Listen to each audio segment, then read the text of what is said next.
de 10 mm. Les valeurs en bleu sont les valeurs trouvées par Foxta. Les valeurs en noir sont les valeurs retrouvées par calcul numérique. Par calcul théorique, pardon. Foxta donne un tassement de 10 mm comparé à un 6 mm qu'on a trouvé. Et pour les valeurs de la charge latérale, on trouve pour la charge latérale dans les sables et dans les argiles, on trouve que c'est approximativement la même chose. Et sinon, dans la couche de sable qui est en dessous des argiles et les calcaires altérés, on trouve des valeurs un petit peu plus différentes. Sinon, pour finir, on a résumé quelques difficultés qu'on a relevées, ont été assez conséquentes. Notamment, on avait des incertitudes sur les paramètres à prendre, sur certains paramètres. Et ensuite, on s'est beaucoup attardé on s'est beaucoup questionné sur la légitimité des hypothèses simplificatrices qu'on considérait. Et finalement, on avait un peu de mal à concilier entre les résultats des logiciels et ceux des calculs théoriques. Voilà. Merci. Merci beaucoup. Très bien. Hervé? Oui. Bon, vous avez bien compris le modèle géologique et hydrogéologique. Là, je n'ai pas grand-chose à dire là-dessus. Par contre, j'ai l'impression que vous avez un peu sous-estimé la perméabilité des alluvions argilo-vasardes. Hein, pour deux choses. D'une part, dans votre traitement des eaux, vous avez bien compris qu'elles étaient polluées, donc les eaux qu'on allait collecter, il fallait les traiter. Vous voulez faire apparemment par pompage un code de dépression, si j'ai bien compris, et récupérer dans ce code de dépression les hydrocarbures.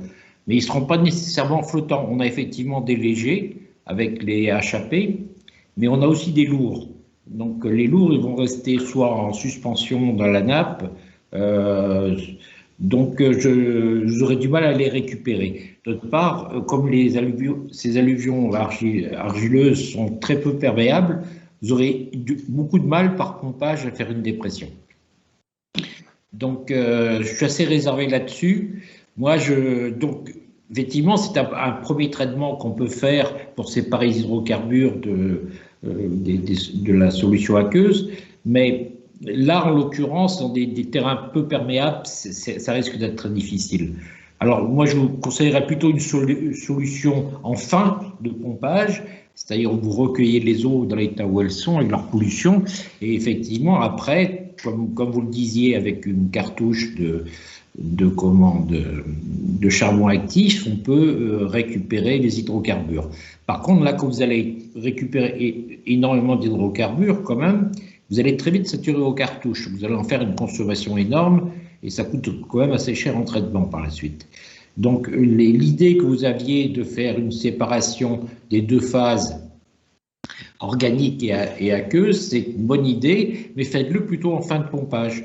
Quand vous avez recueilli les eaux en surface, trouvez des moyens, ça existe, hein, en location, etc., des conteneurs qui vous permettent, d'une part, de déjà faire décanter les fines que vous avez récupérées, parce que vous avez quand même aussi récupéré des fines. Donc il faudra la récupérer assez vite, ça décante très vite, ça. Ensuite, vous voyez comment vous pouvez séparer les deux phases, organique aqueuse, et puis, in fine, très bien, vous avez une idée de penser à des charbons actifs, mais mettez-le en fin, de telle sorte qu'il ne soit pas saturé tout de suite par un afflux important de polluants. Donc, voilà, donc réfléchissez un peu à ce dispositif. Et je fais donc une deuxième remarque qui découle toujours la même chose, c'est que vous sous-estimez un peu la perméabilité des alluvions argilo-vasardes avec le maillage de drains que vous avez calculé. Je vois mal, vous allez avoir des petits rayons de réfluence autour de ces puits de drainage, donc les distances que vous avez, vous n'allez pas être efficace, quoi. Parce que les alluvions sont peu perméables et vous aurez du mal à récupérer l'eau. Donc, il faut que vous repensiez à votre maillage pour qu'il soit vraiment efficace, quoi. Et je cède la parole à M. Cuirat. Merci beaucoup. Oui, donc pour continuer sur cette question de maillage, donc je pense que c'est inhérent au choix du cerf. Donc voilà, le cerf, il semble élevé. Donc là, je vous invite à regarder ce qui peut exister dans la bibliographie pour ce type de terrain. Qu'est-ce qui est considéré usuellement comme rapport entre cerf et CV. Et vous constaterez qu'il n'y a jamais plus que 10. D'accord ? Donc voilà, donc c'est ça, c'est la valeur, c'est le caractère élevé du cerf qui explique les maillages auxquels vous aboutissez. Donc ça, c'est à revoir. Et puis ensuite, sur les calculs, j'avais noté des choses qu'on vous avait présentées au tout début, les calculs de stabilité au poinçonnement. D'accord ? Il me semble avoir vu un delta sigma qui ne correspond pas à celui qui a été utilisé pour le tassement. Donc là, je vois, c'est quoi le delta sigma? Non, tout au début, je pense. Par exemple, ici, il y a un delta sigma de 55 kPa. Mais c'est plus tard, quand vous allez vérifier le tassement, vous mettez un delta sigma de 107, qui me semble d'ailleurs plus correct. Donc il me semble dans le 55 kPa, il n'y a que la moitié, au fait. Il faut imaginer qu'il y a l'autre moitié de la charge de l'autre côté. C'est un plan de symétrie. Donc il faut considérer les deux fois. Vous voyez ce que je veux dire? Ici, en fait, pour le poinçonnement, pour le calcul de la charge, on l'a calculé sur la surface de l'argile. Et pour le tassement, on a calculé le delta sigma à mi-hauteur de la couche d'argile. Oh, oui, mais ça peut pas être ça la différence. Ça vient pas de là. Parce qu'en surface de l'argile, déjà, vous êtes censé avoir plus de contraintes. Donc là, je vois 55, ça ne peut pas évoluer sur 2 mètres d'épaisseur, ça ne peut pas évoluer comme ça. Donc en tête, au toit de la couche d'argile, vous êtes censé avoir plus qu'à mi-hauteur. Et là, ce n'est pas le cas, il y a un rapport de 2. D'accord ? Je pense que ça vient du fait que vous avez oublié un 2 là. Il faut multiplier par 2 le 55. Et par contre, dans la formule qui est indiquée, SC, NC, machin, etc., qu'est-ce que vous avez mis comme Q0 ? Le Q0, on a pris le poids, entre guillemets, de la couche de remblai. Alors faites attention à ça, parce que si vous mettez le poids, à ce moment-là, la fondation effective, il faut mettre aussi le poids qui est par-dessus, ce n'est pas que la charge à porter. Imaginons que vous avez une fondation effective, par exemple, posée au toit de la couche d'argile. Cette fondation effective, c'est finalement le poids du remblai en place plus le poids du remblai à porter. Et donc, ce qu'il faut mettre comme charge appliquée, c'est l'ensemble. Vous voyez ce que je veux dire? Oui. Et à comparer à SC fois NCCU plus SQ fois NQQ0, à ce moment-là, Q0, c'est le poids du remblai en place. Ce qui revient au même à considérer juste ce qu'il y a à porter et mettre Q0 égale à 0. Donc, une autre façon de faire, ça serait de mettre Q0 égale à 0 et vous considérez à ce moment-là que le poids du remblai à porter dans la charge appliquée. D'accord? Vous voyez ce que je veux dire? Donc, il faudrait calculer au niveau du terrain naturel et non à une profondeur Non, on se place au toit de la couche d'argile. Mais la question, est-ce que vous mettez comme charge appliquée, vous comptabilisez juste ce qui est apporté ou simplement ce qui est final, ce qui est appliqué au final? Ce qui est appliqué au final, en phase finale, c'est le poids du remblai apporté plus le poids du remblai en place. Oui. Et donc, c'est pas que la valeur que vous obtenez avec les abacs. C'est pas que delta sigma. Il y a aussi le poids du remblai en place qu'il faut rajouter. Ah oui. Et c'est avec ça que c'est avec ça qu'on pourra comparer avec une formule dans laquelle il y a le Q0 qui est pris égal au poids du remblai en place. D'accord? Parce que ce poids-là, il est là à la fois dans la résistance et dans l'action, au fait. Ça va? Ça vous paraît un peu plus clair? Oui. Oui. OK. Et donc, dans cette écriture-là, voilà, le phi égale à 0. Hein, phi égale à 0. Donc, NQ, il vaut combien, NQ? Il vaut 1. D'accord? Et puis, si vous allez un peu plus loin, rapidement, dans les calculs Talleyrand, pareil, donc le phi égale à 0. Voilà, là, c'est CU, c'est forcément, par construction, forcément associé à un angle de frottement nul. Et puis, par contre, dans les remblais, donc là, vous êtes parti chez... Les autres n'ont pas évoqué ce point, c'est un vrai point, en fait, un vrai sujet. Quel angle de frottement je considère dans le remblai? Donc, usuellement, donc on peut partir sur 33, 34 degrés, d'accord? Et quand vous faites les calculs de stabilité, il va nécessairement vous trouver des mécanismes de pot. Mais au fait, c'est parce que quand on va déverser le remblai, on va le mettre à une pente qui correspond à peu près à son manque de frottement interne. Donc, c'est normal que le mécanisme le plus défavorable que va vous donner le programme, ça sera ce mécanisme-là, mais il ne nous intéresse pas, ce mécanisme. Ce qui nous intéresse, ce sont des mécanismes au grand glissement. Donc, il faut demander au logiciel de passer dans la couche d'argile. D'accord? Il faut lui demander imposer un passage dans la couche d'argile.